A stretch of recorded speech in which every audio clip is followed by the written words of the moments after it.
자, 세 번째 영상입니다. 자, 1920년대 국내 독립운동을 다루고 있고요. 이제는 마지막 민족주의 계열에서 벌인 독립운동, 실력 양성운동을 살펴볼 겁니다. 교과서로는 185부터 187까지가 되겠고요. 우리 계속 지금 같은 페이지 안에서 내용을 다루고 있습니다. 3.1운동 이후 우리 식민지 조선에 다양한 사상들이 유입되었고 이런 것들이 1920년대 독립운동에 영향을 미쳤다라는 것이고요. 민족주의 독립운동 이제 또 살펴보겠습니다. 자, 민족주의 독립운동의 특징 간단하게 정리를 하고 가도록 하죠. 자, 이 민족주의 독립운동 세력의 목표는 당연히 우리 민족의 독립입니다. 우리 민족이 일제의 지배로부터 벗어나서 우리 민족의 국가를 다시 회복하는 것, 이것이 민족주의라고 생각하시면 돼요. 자, 그래서 이런 우리 민족주의 계열의 독립운동가들은 자, 이 독립운동의 방향을 어떻게 설정했느냐? 바로 실력 양성운동이라고 하는 방법을 택했습니다. 자, 실력 양성운동이라고 하면 기본적으로 먼저 실력을 기르고 이후에 우리가 실력을 기른 이후에 독립을 얻어내자, 쟁취하자라고 보시면 돼. 그래서 구체적인 내용으로는 물산장려운동, 밀립대학 설립운동, 문맹퇴치운동 쭉 다룰 겁니다.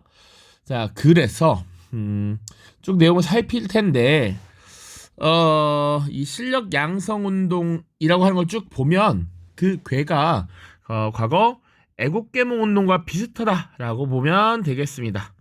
애국계몽운동. 자, 됐죠?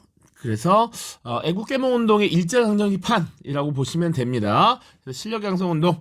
자, 주요 활동 내용 보시면 이제 국민들을 계몽시키는 것, 그리고 문맹을 퇴치시키는 것. 기본적으로 문맹이란 글을 읽고 쓸 수 없다라는 것인데 글을 읽어야 책도 읽고 신문도 읽고 공부도 하죠. 세상 돌아가는 걸 알 수가 있죠. 그러니까 이런 것들을 기본으로 먼저 추진을 했던 것이다.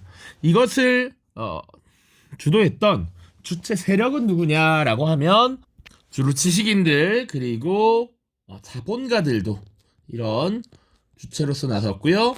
혹은 지주들도 있습니다. 자,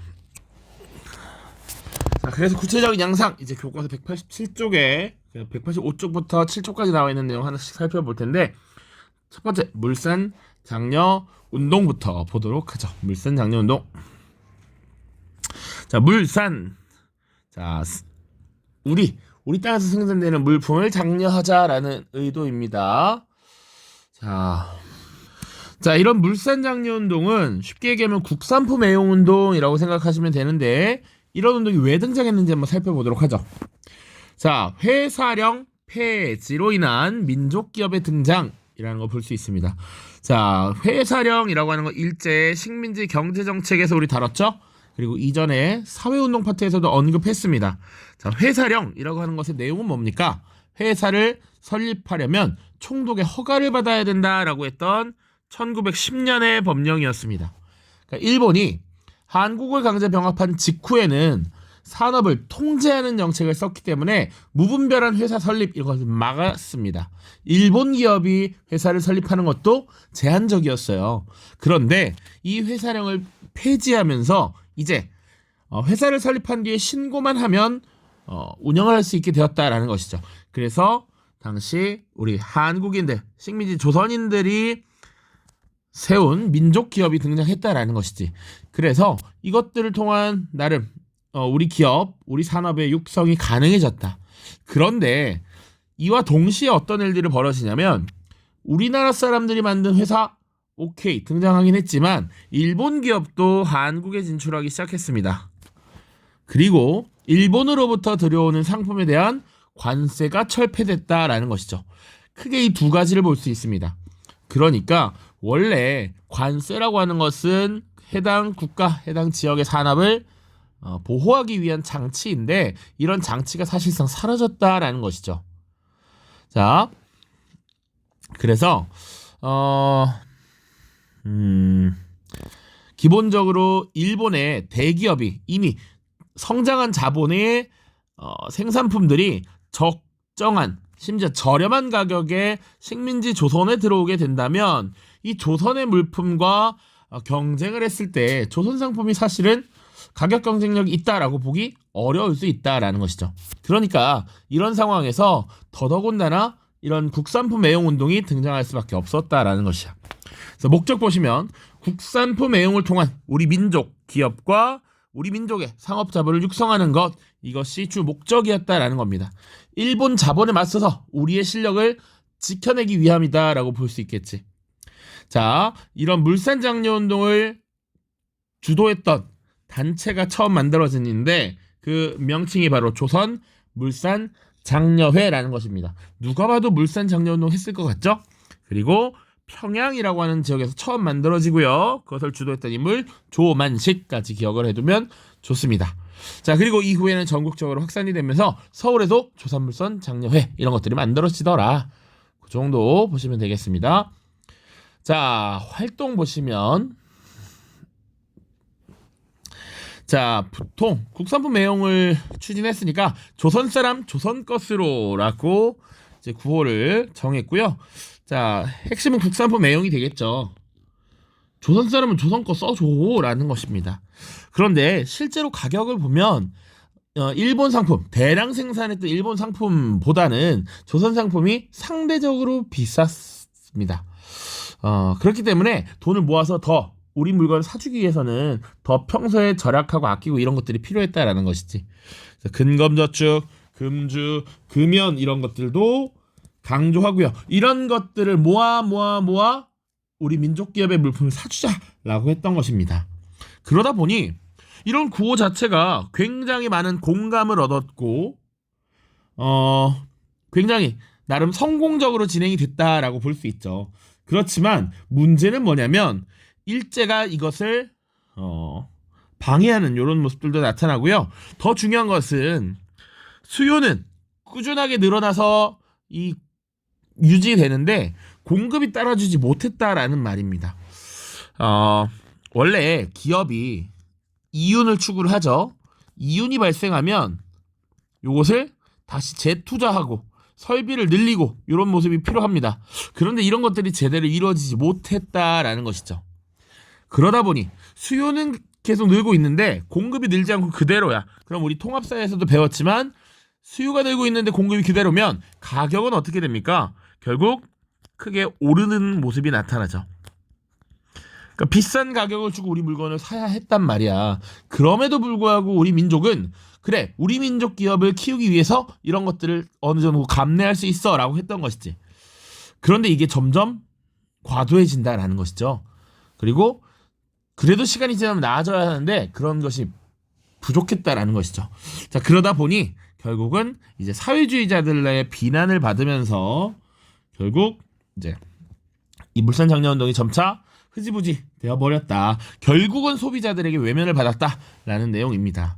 사회주의자들은 당연히 비난을 하겠죠. 농민, 노동자들의 피땀 흘려 벌 이 돈으로 우리 기업이 만든 물건 사줬더니 그들이 스스로 배만 불리고 말이야 가격을 폭등시켜서 이윤만 취하고 우리에게 돌아오는 것이 없다라는 것이죠. 과연 민족의 독립 이거 의미가 있느냐? 민족의 독립을 위해서 이게 진정 도움이 되는 일이냐라는 비판에 직면하게 되는 겁니다. 자, 이렇게 물산장려운동 보시고요. 관련 자료는 이따가 교과서 한 번에 보도록 하겠습니다. 자, 그다음 민립대학 설립운동입니다. 민은 우리가 많이 봤으니까요. 민중, 백성, 국민, 시민 그 민입니다. 그리고 립은 세우다라는 얘기야. 우리 국민이 직접 세운 대학을 만들자라는 것이죠. 누가 안 만들어주니까?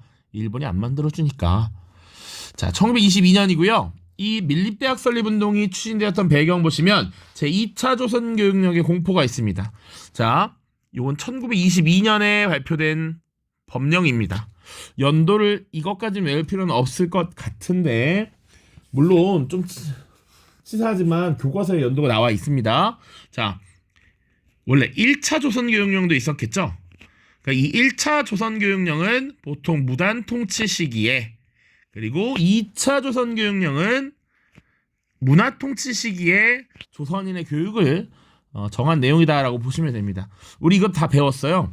식민지 조선인에 대한 차별적 교육을 시행했던 것이 1차 조선교육령이었죠. 자, 식민지인들은 제대로 된 교육을 받을 필요 없고 일상생활이 가능한 정도로 최소한의 교육을 하는 보통 교육을 하면 돼 라고 했습니다. 그리고 그 보통 교육도 일본인들이 받는 소학교 교육, 초등교육과 같은 소학교 교육을 6년 동안 배우는 것이 아니라 4년만 배우도록 했습니다. 그런데 문화통치 시기에 보통 교육이라는 기조는 그대로 가지만 어쨌거나 차별적인 모습을 조금 줄이기 위해서 이 교육 연한을 6년으로 늘리고 보통 학교의 수가 일부 늘어납니다. 학교 증설이 이루어져요. 그리고 또 고등교육의 열망 이런 것들을 알고 있었기 때문에 대학을 설립할 수 있어 라고 했습니다. 근데 실제로는 만들어주지 않았다라는 게 핵심인 것이죠. 가능하지만 만들어줄 생각이 별로 없었다. 문관 총독 임명 가능하지만 실제로 임명되지 않았다. 기억나죠? 그리고 우리 민족 스스로가 고등교육이 필요하다라고 하는 그 필요성을 인지했다라는 겁니다.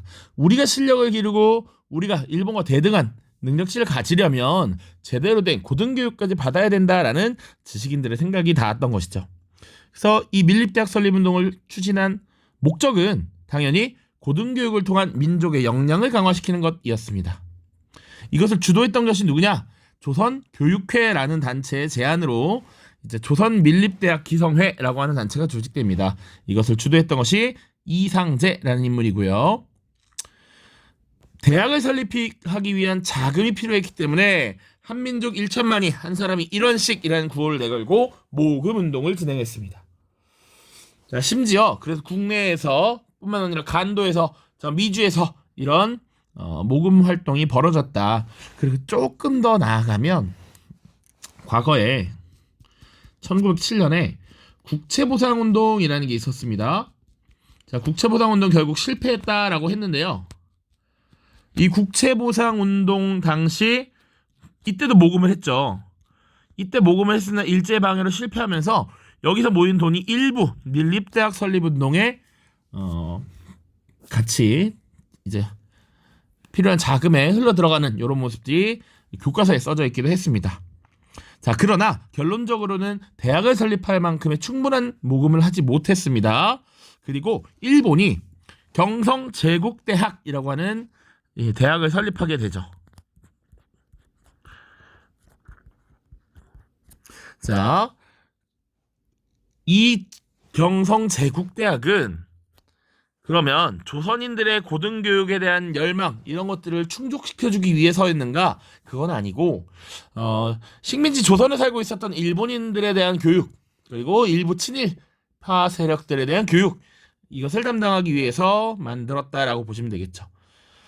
그런데 이걸 만들어 놓고 조선인들 너희 위해서 지금 이거 만들었잖아 라고 이렇게 무마하려는 모습이 나타났다 라고 보시면 되겠습니다. 자, 그 다음 마지막 문맹퇴치운동 보겠습니다. 1920년대 후반에 주로 나타났고요. 문맹퇴치운동, 농촌 계몽운동 이렇게 해도 크게 문제는 없을 것 같습니다. 자, 핵심은 농촌사회에 농사짓고 사는 사회의 하층민들이 당시 농촌사회에 있었던 구성원들이 너무 무지해. 문맹이 많아. 그러다 보니까 이 농촌사회를 깨쳐야 한다. 계몽시켜야 한다라고 생각을 했던 것이고요. 그래서 언론사가 중심이 되어서 이런 문맹퇴치운동을 주도합니다. 당시 대표적인 민족 언론이 조선일보와 동아일보가 있는데 이 조선일보는 문자보급운동이라고 하는 것을 주도합니다. 문자보급운동. 그래서 이 조선일보에서 뭐라고 했냐면 아는 것이 힘이다. 이런 말을 이때 썼습니다.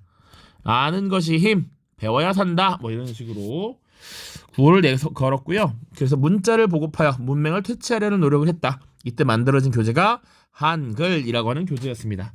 혹은 한글 원본 이렇게 되어 있습니다. 자, 그리고 동아일보에서는 브나로드 운동이라는 것을 전개했습니다. 조선일보는 1929년부터 동아일보는 1931년부터 이런 운동을 전개했는데 여기서 브나로드라고 하는 것은 러시아어로 민중 속으로라는 거야. 러시아에서도 사실은 중앙 정부를 중심으로 한 황제를 정점으로 하는 이런 위로부터의 개혁이 실패하면서 이런 분화로드 운동을 벌였거든요. 그것을 롤 모델로 해서 농촌을 계몽시키고자 했었던 것입니다. 그래서 야학을 열어서 한글을 가르치고 미신 이런 것들을 타파하도록 하는 이런 모습들이 나타났어요. 그러나 이런 운동들은 점차 이 한국인들의 민족 정신을 고취시키려는 것 아니냐라는 일제 인식하에 일제가 결국 이를 탄압하고 방해하면서 결국 중지가 되었습니다. 자, 지금 이렇게 실력 양성 운동 3가지 살펴봤고요. 각각 이런 실력 양성 운동 살펴봤는데 이런 실력 양성 운동이 갖는 의는 뭐야? 한계는 뭐야? 라고 한번 정리를 해봅시다. 민족 독립의 토대를 마련했다. 일단 실력 자체를 기르는 거니까 독립을 하기 위한 밑바탕을 다졌다라고 볼 수 있고요. 그리고 나름 우리 사회의 근대적 발전을 위한 노력이었다. 이런 것들을 들 수가 있고요. 한계는 어쨌거나 일제가 허용하는 범위 내에서 문화통치식이니까 허용하는 범위 내에서 공개적인 활동을 했던 것이었기 때문에 이것이 독립운동으로 비춰질 경우 일제가 탄압을 했고 그 탄압에 굉장히 무력했다라는 것이죠. 그리고 중요한 건 이겁니다. 실력을 기른 다음에 분명히 독립을 주장해야 하는데 점차 실력 양성만을 강조했고 나중에 일부 세력들은 일제의 식민 통치를 인정하고 일본이 허용하는 범위 내에서 우리가 정치적 권리를 얻어내자라고 하는 자치운동, 참정권운동 같은 것을 벌이게 되었다라는 것이죠. 이 자치운동과 참정권운동은 조금 더 자세하게 교과서에서 보도록 하겠습니다. 교과서로 넘어가죠. 교과서 185쪽입니다. 자, 185쪽입니다. 독립을 위해 실력 양성에 힘쓰다. 지금 민족주의 계열의 독립운동을 이야기하는 것이고 살펴보도록 하죠. 생각열기에 시문의 소설 상록수라는 작품이 나와 있습니다. 항상 푸른 나무라는 얘기지. 자, 일제의 탄압에도 농촌 계몽의 의지를 다지는 내용을 담고 있습니다. 그래서 한글을 가르쳐주는 이런 모습들이 나타나 있는데 당시에 우리 민족이 처한 현실 그리고 희망 이런 것들이 꿋꿋이 나타나 있다라는 것. 이 당시에 농촌 계몽을 위해서 다양한 노력들을 기울였음을 알 수 있습니다. 자, 그 다음 이제 본문 볼 텐데요. 본문의 내용은 가급적이면 설명을 다 했기 때문에 최소한으로 보겠습니다. 굳이 설명 안 한 부분이 있다면 그런 것들을 중심으로 볼게요. 자, 보시면 물산 장려운동은 내 살림 내 것으로라는 구호를 내걸었다. 여기 구호는 다 비슷비슷한 뉘앙스가 계속 있습니다. 좀 더 보면 이 운동은 한때 민중의 폭넓은 공감과 지지를 얻었고 민족의식을 높이는 데 도움을 주었다. 하지만 그 성과가 기업의 생산력 향상으로 이어지지 못했고 상품 가격만 올려놓는 경우가 많아 사회주의자들의 비난을 받게 됐다. 점차 소비자들의 외면을 받아서 큰 성과를 거두지 못했다라는 것이죠. 그래도 중요한 거 체크를 좀 해보면 일제 지배에 벗어나기 위해서 먼저 실력을 키워야 한다라고 봤고 국민계몽과 문명퇴치운동, 밀립배역 설립운동, 물산장려운동 등 실력 양성운동을 전개했다. 물산장려운동의 배경, 회사령의 폐지, 관세 철폐, 1920년 조만식, 평양, 조선물산장려회 이렇게 보시면 되겠습니다. 자, 오른쪽에 보면 조선물산장려가라고 나와 있어요. 노래 가사처럼 만들어서 이것을 홍보하려고 했던 것이죠. 자, 보시면 우리 것, 우리 힘, 우리 제조로 우리가 만들어서 우리가 쓰자. 우리가 만들어서 우리가 쓰자. 물산장려운동을 잘 보여주고 있죠. 어떻게 전개되었을까 보시면 거리 행진까지 했습니다. 요 구호는 정말 유명한 구호예요. 조선물산장려회가 처음 들고 일어났을 때 걸기문인데 입어라 조선 사람이 짠 것을, 먹어라 조선 사람이 만든 것을, 써라 조선 사람이 지은 것을, 조선 사람 조선 것. 자, 오른쪽 보시면 그래서 물산장려회에서는 두루마기는 국산품 사용을 강조했다. 당시 이제 의복이 사실은 서양식 의복, 양복, 양장으로 넘어가는 상황 속에서 이런 토산품을 애용할 것을 강조하기도 했습니다. 그래야 우리 물건을 잘 쓰지. 일본이 우리의 전통 의복을 만들어주는 것은 아니니까요. 자, 그리고 그래서 국산품 소비가 늘어서 무명 광목 등을 만드는 공장과 상인들이 호황을 누렸는데 여기가 더 핵심적이죠. 한국 자본은 대중의 수요를 감당할 만한 생산 능력을 갖추지 못했고 일부 자본가 상인들이 상품 가격을 올려 이익을 취했죠. 그래서 어떤 세력이 비난을 했다. 사회주의자들의 비난을 받았다 라고 했습니다.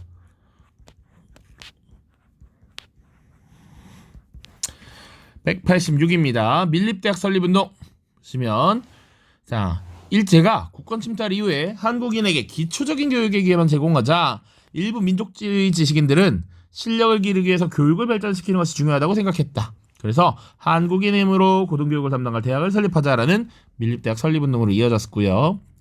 이상제 등이 중심이 된 조선교육회의 제안으로 경성에서 밀립대학 기성준비회가 만들어졌고 이것이 다시 조선 밀립대학 기성회로 이어졌습니다.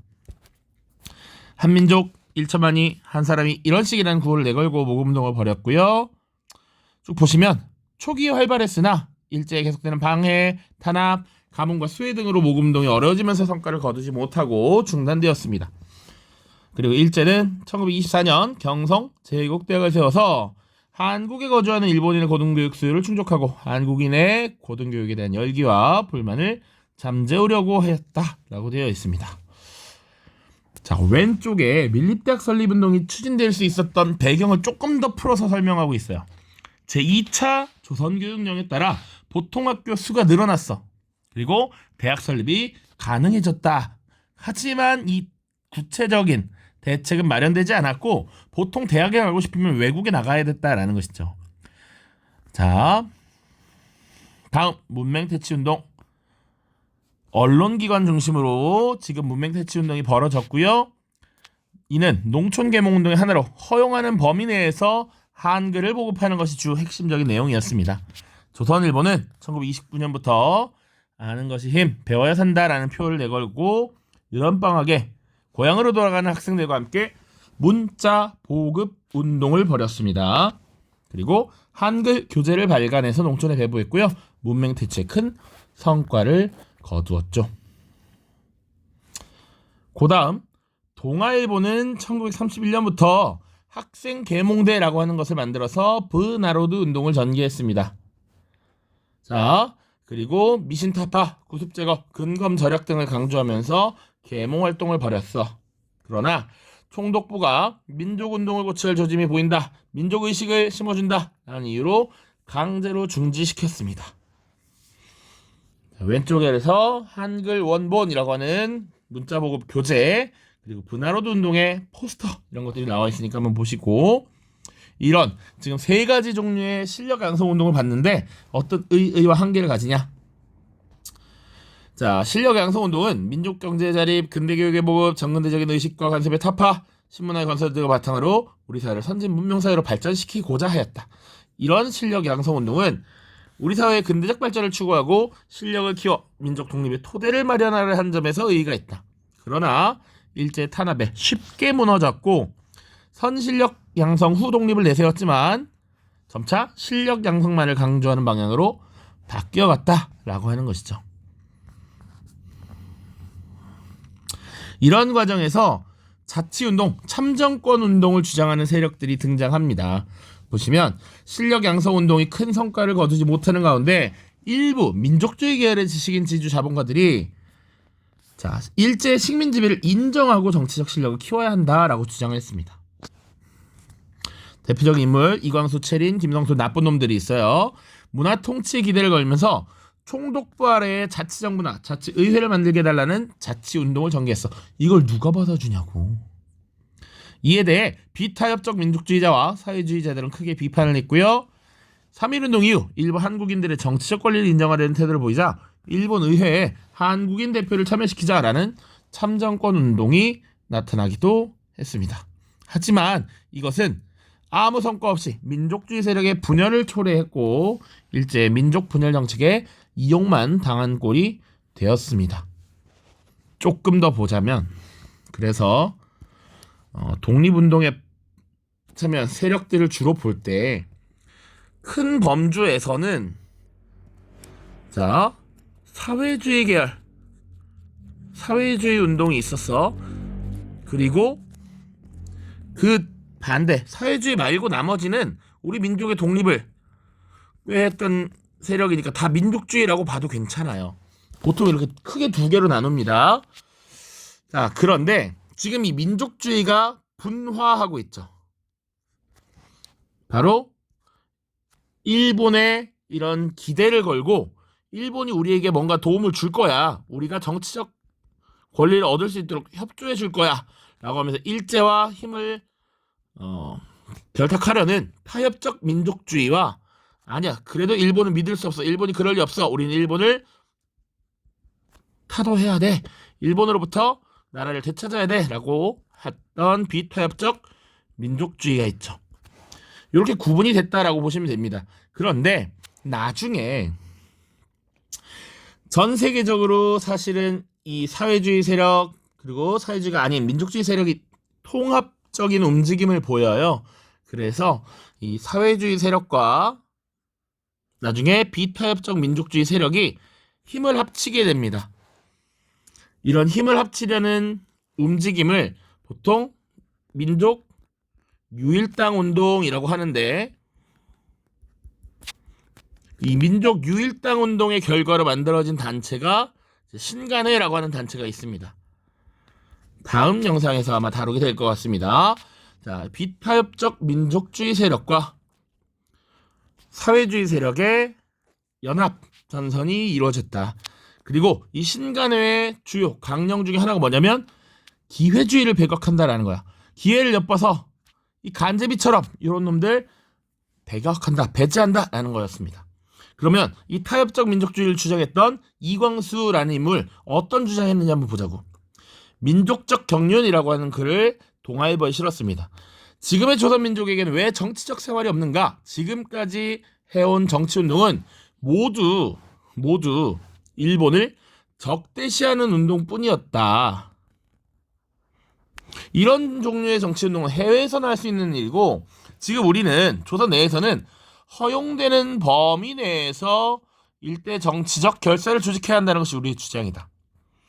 자, 어찌 보면 그럴듯해 보이나 잘 보면 지금 이 뉘앙스는 일본을 적대시하는 운동을 하면 안 된다. 일본의 우호적인 태도를 보여야 한다라는 입장이고요.